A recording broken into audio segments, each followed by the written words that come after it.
Hello and welcome to the channel. I'm Adam, aka ADRWargaming, and this channel is all about Warhammer 40K. Today we're going to be talking about one of my favourite armies, the Death Guard. Why are we doing this? Well, to give you a bit of background, I'm actually a host on a podcast that you've probably not heard of, the Conclave 40K, and on our most recent episode we had a very special guest from a much bigger YouTube channel, Liam Dempsey. Check him out in the links below. One of the things we were talking about with Liam was the Death Guard and their new Codex release, and I gave a potted history of who exactly the Death Guard are, and Liam suggested that this would be something good to put on YouTube, so here we are. So this episode today is all about the smelliest of the Astartes, everybody's favourite Nurgle-infested nightmares, the Death Guard. And I'm going to take you through who they are, where they come from, and a little bit about what they're like to play on the tabletop.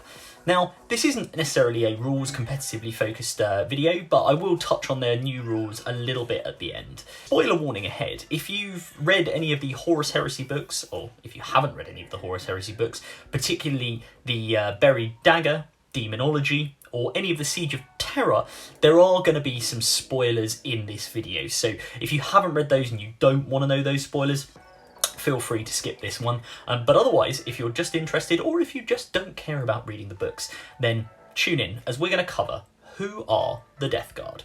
So, the history of the Death Guard, like all of the Space Marine legions, begins back on Terra, on Earth itself, during the Unification Wars, which were the Emperor's attempt to unify humanity into one cohesive fighting force.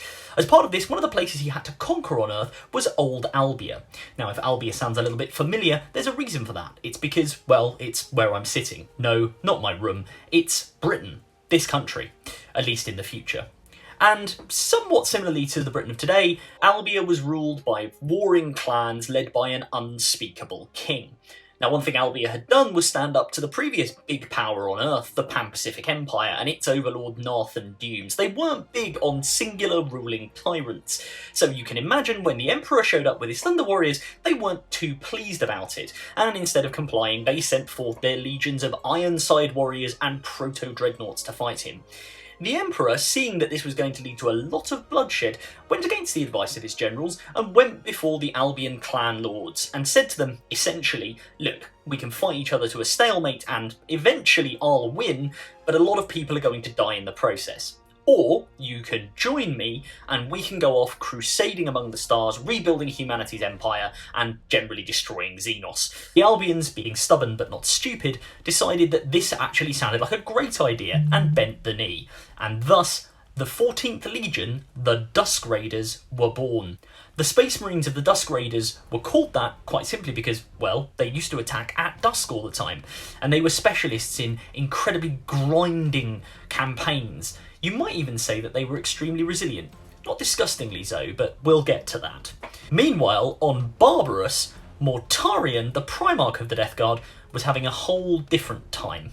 Mortarion, like the other Primarchs created by the Emperor, had been scattered across the galaxy by the powers of chaos, and he had ended up on a planet called Barbarous that, to be perfectly honest, was a bit of a dump. Barbarous was covered in a toxic fog, below which lived the cowering human peasants, toiling away on their farms, preyed upon by what can only be described as sort of vampire-like monstrosities which lived on the cloud tops in their great fortresses and experimented on the humans, creating mutant monstrosities.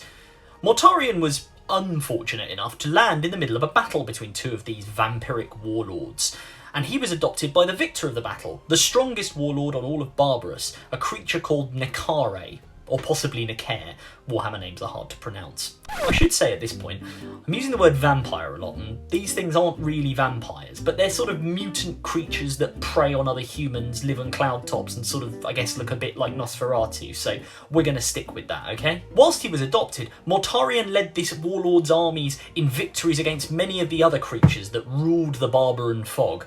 But he grew curious. Why was he different? Why did he not look like Big Vampire Daddy? Curiosity getting the better of him, Mortarion ventured down from his father's fortress and went among the ordinary humans, and instantly realised he was one of them.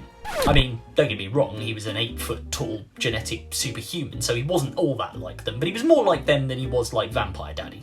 if you get my drift. After being scared of him for a little while, the humans actually took him in, particularly when he stood up to the raiding parties of other warlords who would regularly come down and try and prey on the humans. Mortarion realised that he could be a defender of these people, and that he hated tyrants with all of his soul, a burning anger that could never ever be extinguished. So he took it upon himself to train the villagers in the art of war. Being a Primarch, he naturally knew what he was doing when it came to battle, and he led them in victory after victory. He eventually crafted an elite unit of power armour, or proto-power armour, wielding badasses that he called the Death Guard. These guys had rebreather apparatus and were able to disappear into the toxic fog after the mutant creations and the warlords themselves, and Mortarion set out on a campaign of conquest that saw him overcome every single one of the warlords, but one.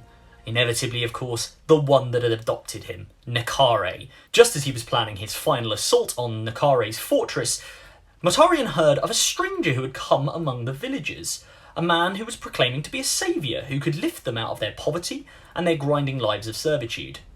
Mortarion went and saw this stranger, and instantly realised a connection to him. The stranger offered him the chance to serve alongside him, to take the fight out of Barbarous, to destroy the Vampire Lords and any other tyrant across the galaxy. But Mortarion didn't trust this stranger, and didn't really believe that he was telling the truth. But the stranger challenged him. The stranger said quite simply, if you can go to the top of the fortress and kill Count Fogula, then I'll just leave, and you can rule Barbarous and live happily ever after. But if you can't kill him, you have to bend the knee. You have to join me, and we have to take part in a great crusade across the galaxy. Mortarion took this challenge and, well, he went off and started climbing up to the Ultimate Warlord's fortress. Although he was murdering every mutant creature that was flung at him along the way, it began to get difficult because even Mortarion's enhanced physiology couldn't survive in the toxic miasma in the cloud tops of Barbarous. As he came before the fortress and fought his way inside, he grew weaker and weaker until there was only him and Nekare, the ultimate vampire warlord of Barbarous, left. Trying to fight Nekare, he just couldn't do it. As he fell on the ground and Nekare loomed over him, the stranger appeared before him and struck down the creature with a single blow of his sword. Mortarion collapsed into unconsciousness and was awoken, recovering in the village. Initially, he was incredibly angry that the stranger had taken his glory from him, but then the stranger revealed his true nature. He was, yes, you guessed it, Big E, the Emperor of Mankind, and he had come to take his Primarch's son and let him join the Great Crusade. Mortarion did recognise his greatness at this point, but it sowed a seed of anger within his soul and jealousy that would never ever truly go away. Mortarion took command of the 14th Legion, the Dusk Raiders, and shaped them in his own image, bringing along his badass team of Barbar and buddies, and taking their name too, the Death Guard. From now on, they were his legion, and he would shape them as he saw fit. Changes included them undergoing toxic training, where they were forced to breathe in poisonous gases and biological agents that could kill a normal man in order to toughen them, to make them even more resilient. The Death Guard took part in the Great Crusade and took in some of the most dangerous and grinding battles of the entire saga, fighting in horrific siege conditions and deploying chemical and biological weapons, and having them deployed against them. And they came out of it all the stronger. But still, Mortarion, much like Perturabo, another of the Emperor's Primarchs, felt, shall we say, underappreciated. He didn't like the fact that he wasn't getting recognition, and Jagatai Khan, one of his fellow Primarchs, remarked that both he and Mortarion were the only ones who weren't really known to the wider Imperium and weren't celebrated. The difference is Jagatai took this and wasn't that bothered about it, whereas Morty, yeah, it pissed him off. He only really became friends with a couple of the other Primarchs, namely Horus and everyone's favourite terrible Batman impersonator, Conrad Kurz, the Night Haunter, so you can immediately see that his circle of friends is both small and a bit weird. He also really didn't like Magnus the Red, because if there's one thing that Morty hated as much as tyrants, he also hated Psychers, the Warp. His own adopted father back on Barbarous, the creature Nekare, had of course been a form of Psyker, so Mortarion learned to hate him along with all the other warlords and by extension any other Psyker in the galaxy. Ironic given what's going to come later, but we'll get to that. One of the interesting things that happens at this point in the Great Crusade is that Mortarion sort of predicts the Horus Heresy, the great civil war which would shortly engulf the Imperium. He doesn't actually agree with Horus being named War Master by the Emperor, largely because he foresees that if the Emperor returns to Terra and leaves Horus in charge, it would create strife among the Primarchs, and ultimately potentially lead to conflict.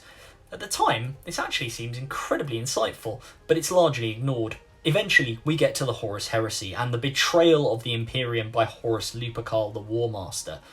Of the Primarchs that he is able to call to his side and who eventually will form the Traitor Legions, Mortarion is actually one of the more difficult, and doesn't necessarily agree with Horus at first, but Horus is able to eventually convince him, playing on two key things. First of all, his hatred of tyrants, convincing him that the Emperor is just another version of his overlords on Barbarous, preying on mankind and using them for his own ends. And he also plays on his hatred of Psykers and the Warp, noting that the Emperor used the Warp in the creation of the Primarchs, including Morty, and forcing him to confront his own innate psychic ability. Morty has trouble with this, but eventually he falls and agrees with Horus. The Emperor must be destroyed, and a new Imperium must be created. But he's not quite in the service of chaos yet. Throughout the Horus Heresy, the Death Guard take part again in grinding battles. And one of the interesting things that Mortarion does throughout this time is he confronts his knowledge of the Warp and of Psykers and his hatred of them. There's a great book called Daemonology in which he finds a possessed woman and interrogates the demon within her. He tries to understand what the Warp is, what the Chaos Gods are, and eventually he's forced to kill the creature with his own innate psychic power. Eventually he sort of comes to the conclusion that he doesn't hate Psykers necessarily, but he doesn't trust them, and he knows they need to be controlled. He also doesn't particularly trust the Warp, which means that some of his more fervent brothers like Lorgar also aren't particularly trusted by him. Mortarion secures his bond with Horus by purging the loyalist elements of his legion at Istvan III, and then participating with those elements loyal to the traitors in the drop site massacre on Istvan V, in which the Iron Hands, the Raven Guard and the Salamanders are almost wiped out, and the Primarch Ferrus Manus is killed by Fulgrim. He also fights Jagatai Khan later on in the heresy to a standstill, trying to convince him to join Horus, but ultimately fails. While this is all going on, we should probably talk about a little man called Calas Typhon, who you may know better as Typhus. Calas Typhon was the first captain of the Death Guard, and had been with Mortarion since the days on Barbarous, being part of his original Death Guard warriors, fighting the creatures in their mountaintop fortresses. He was also a Psyker and a mutant, which he had managed to keep mostly hidden, but his powers were growing by the day, and he felt the need to use them and didn't wish to hide anymore. Unfortunately for Mortarion and the rest of the Death Guard, Calas Typhon was very much in favour of the powers of the Warp and the Chaos Gods. So when their fleets came together to make the assault on Terra and attack the Emperor's palace itself, things didn't go well. When they were travelling through the Warp, Typhon suddenly declared that all the navigators in the fleet were traitors and they needed to be killed, and, well, he killed them. He then replaced them with his own cohort of Psykers, and said he would guide them through the Warp to their destination. Inevitably, this didn't happen, and the fleet found itself becalmed. More worryingly, the Death Guard on board began to be infected by the worst of Nurgle's plagues. Not that they really knew what they were at this point. Unfortunately, one of the things that Mortarion's gene seed gives you as a Death Guard is, yes, you guessed it, resilience. And these guys just didn't die. They suffered and suffered and suffered in the worst way that a Space Marine possibly could. Bear in mind, these are people who are supposed to be inured to disease, so this was a bad time for them. Typhon was quite happy with this because he became Typhus and was infested with the Destroyer Hive, becoming the bloated, scythe-wielding monstrosity we know today. Mortarion declared that he had betrayed him and actually fought Typhus, eventually killing him with his own psychic powers. But this being Nurgle, Typhus got straight back up and was alive again, because, Nurgle has a thing for resurrecting the dead using weird diseases. Then, Mortarion unleashed his secret weapon, the demon-possessed Ignatius Grulgor, the captain of the Death Guard's second company, who then went on and killed Typhus. But again, this being Nurgle, Typhus gets up again, only this time he and Grulgor, who, bear in mind at this point is half demon, share a big old laugh, because they're making fools of Mortarion. Mortarion falls into a series of hallucinations, and not knowing what to do, He realises that the only way he can save his sons is to make a deal with the powers of the warp. So he pledges himself to the chaos god Nurgle, the lord of entropy and blight and disease, and says to him, well, I'll serve you if you let my legion go. And Nurgle makes the deal. What emerges from the warp above Terra is not what went in, and is much more like the Death Guard we know today. Bloated, mutant creatures dripping with disease and rot and all kinds of horrible other filth. Essentially, again, I'm going to hold up models for a lot of this, these chaps. So, the Death Guard, when they take part in the Siege of Terra, are by far the most different legion, mutated beyond all reason, and funny enough, they stink. There's actually a good piece in one of the Siege of Terra books about how Mortarion himself, coming aboard Horus's flagship, actually causes half the crew to retch in horror and be put off by his smell. Turns out that deodorant is not an effective thing for Mortarion. They take part in the Siege of Terra, and Mortarion bombards the palace. The Death Guard lead the attacks across a whole swathe of the wall. Anyway, we all know what happens with the Siege of Terra, and eventually things don't go well. So Mortarion leads the Death Guard in a retreat back into the Eye of Terror. While in there, he shapes the Plague Planet, a demon world much akin to Barbarous, and becomes a demon Primarch himself, gaining the full powers of his patron god. He then locks himself away from the material world, deeming it below his interest. Typhon disagrees with this and takes a whole bunch of Death Guard and goes off creating a plague fleet to spread Nurgle's dubious gifts across the galaxy. And so things continue for the next few thousand years, until when the Cicatrix Maledictum, or the Great Rift, opens across the galaxy in the 41st millennium, and the Primarch Rabute Guilliman returns. Morty pops up with a legion-sized strength Death Guard force and invades the 500 worlds, taking the fight directly to his Primarch brother, who he hates and who he believes is just a willing puppet of his broken corpse emperor father. And that pretty much gets us to where we are today. One of the interesting things in the lore that is due to come up, that Games Workshop have announced, is that the Death Guard are attacking Metallica, not the band, the Forge World. And they're going to be led by Typhon himself, to spread their rot and rust among the machines of this incredibly important, supposedly, strategic Forge World. So we'll have to see where that goes. And that is pretty much a potted narrative of who the Death Guard are and where we are in the lore with them. So, why play the Death Guard? Well, they're incredibly resilient. I've said that word a lot now. But they give you an interesting playstyle, and with their new codex, you get a whole range of brand new contagions, diseases, powers, and other cool nonsense that you can throw at your enemy, and is very thematic of the bloated, incredibly difficult to kill monstrosities that the Death Guard have become. You've also got a lot of cool models, which are actually really fun to paint. Again, I'm going to hold this guy up.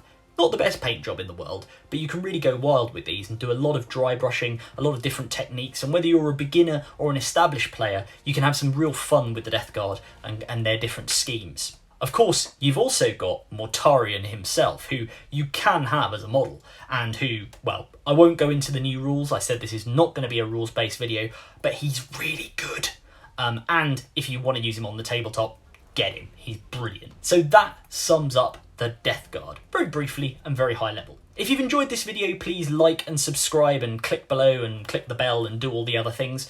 I'm on Instagram at ADRWargaming, again there's a link below, and if you'd like to hear more of my inane nonsense and opinions on the various factions of 40k, then tune in to the Conclave podcast and watch this space for more videos. Again, there will be links in the description below. But otherwise, thank you for listening and thanks for joining me, and hopefully we can talk again soon.